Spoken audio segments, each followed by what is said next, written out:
Hey everyone, so this video is going to be about testosterone, how to access hormone therapy and all that good stuff. I'm going to start off telling my own story, but this is probably going to sound a little different than maybe what you've experienced or what you've heard your friends experience or even what you've read about. And this is just because even people within the same area or even people accessing the same doctor, just maybe at different time periods.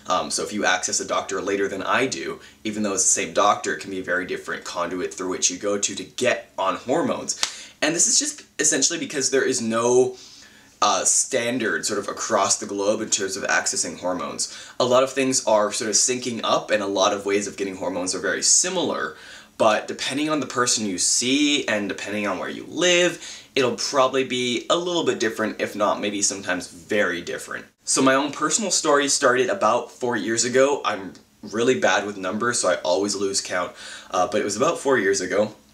And I accessed the Trans Health Information Program. At the time, it was just the Trans Health Program here in Vancouver, Canada. I went to go see somebody there once to just speak about how I would get on hormones. I'd already done all the thinking beforehand. I had decided that hormones were something that I needed to do. So I went to go talk to a woman working there. And then she, after talking to me for about an hour, and it wasn't any sort of psychotherapy, it wasn't any sort of therapy, it was just speaking about what it is like to be transgender, what it would be like to go on hormones, just little things that you could speak about even with your peers. After that, she put me on a waiting list to go see a doctor named Dr. Townsend. Dr. Townsend, really awesome. I'm so happy that she is my doctor. And I went to go see her. I had one session with a intake nurse before I got in to see her, but that was really quick.